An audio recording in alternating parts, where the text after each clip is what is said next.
যেই ম্যাচগুলো জিতেছে যাদের এগেনস্টে ওরা কিন্তু ওদের হোম কন্ডিশনে জিতেছে। ওরা কিন্তু বলবো যে এই কন্ডিশনে এসে কিন্তু সেরকম ম্যাচ খেলার আমি বলবো যে ওরকম এক্সপিরিয়েন্স ওদের কম এবং জেতার পার্সেন্টেজটা অনেক বেশি কম। এবং যতবার আমরা ওদেরকে মিট করেছি আমার কাছে মনে হয় আমাদের উইনিং পার্সেন্টেজটা অনেক বেশি।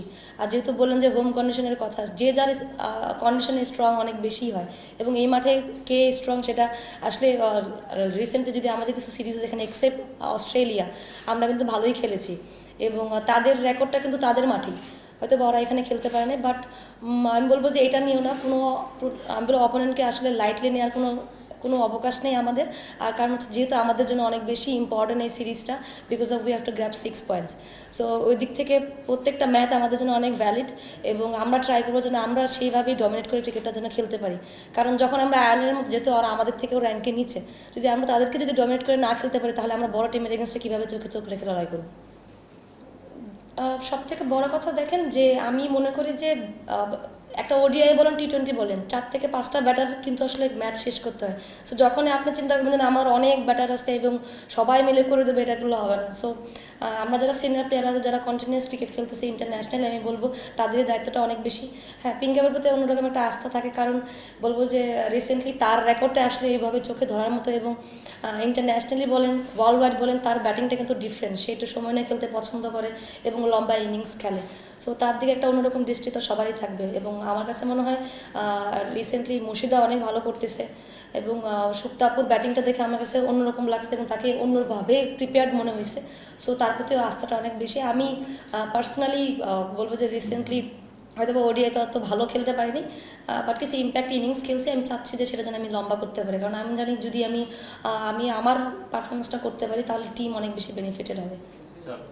সেঞ্চুরি সেঞ্চুরি দেখেন যদি প্রসেসটা মেনটেন করতে পারে এবং প্রত্যেকটা দিন সবার সব ব্যাটারের হয় না, যেহেতু ব্যাটিংটা অনেক বেশি আমি বলবো ডিফিকাল্ট একটা জব, কারণ আপনি চান্স একটাই পান।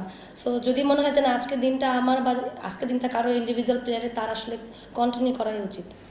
গত ওয়ার্ল্ড কাপে আমরা যে পরিমাণ মানে ক্যাচ ড্রপ করছি এবং বিভিন্ন ভ্যালিড টাইমে, সো এটা আমাদেরকে অনেক বেশি বলবো যে ভুগিয়েছে। তো অবশ্যই একদম ভিজিবল ভুগাইছে সবাইকে, দেখা যাচ্ছে একটা ইম্পর্টেন্ট টাইম ইম্পর্টেন্ট ক্যাচেস আমরা ওই মোমেন্টগুলোতে ছেড়ে দিয়েছি। সো আমাদের এই প্রি ক্যাম্পে কিন্তু আমাদের মোস্ট প্রবলি আমাদের এটাই ছিল যে আমরা শুধু আমাদের ফিল্ডিংটা এবং ফিটনেসটা নিয়ে কাজ করব।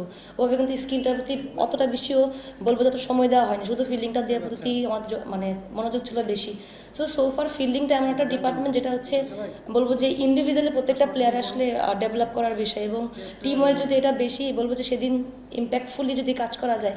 কারণ আমি যখন ফার্স্ট ইন্ডিয়া সিরিজে যখন দেখেছি যে প্রত্যেকটা প্লেয়ারের একটা ডিফারেন্ট ক্যারেক্টার দেখেছি, সো এই সেম ক্যারেক্টারটা যদি আমরা এখানে শো করতে পারি, কারণ এটা একটা মোমেন্টামের বিষয়। যখন একটা মোমেন্টাম ক্রিয়েট হয়ে যায় এবং সেটা যদি ফ্লো ওয়াইজ বলবো যে ফুল ম্যাচে ধরে রাখে, তখন বলবো যে ব্যাটিং এবং বলিংটা সহজ হয়ে যায়। দেখেন যেটা সব কিছু ক্রিয়েট করেছে কিন্তু আমরাই, আজকে যদি আপনারা আসেন সেটা আমরাই ক্রিয়েট করেছি। হয়তো বা আপনারা প্রশ্ন করতেছেন পাস্ট হয়েছিল ক্রিয়েট হয়েছিল এটা এটা আমরাই ক্রিয়েট করছি। সো এটা দূর করার দায়িত্ব আমাদের।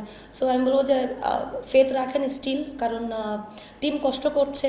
দেখা যাচ্ছে অনেক সময় ভিজিবলি পারফরমেন্সগুলো দেখা যাচ্ছে রেজাল্ট না হলে আসলে তখন নেগেটিভ বিষয়গুলো বেশি আসে। সো এই সিরিজটা বলবো যে আমাদের টিমের জন্য কামব্যাক করার একটা জায়গা।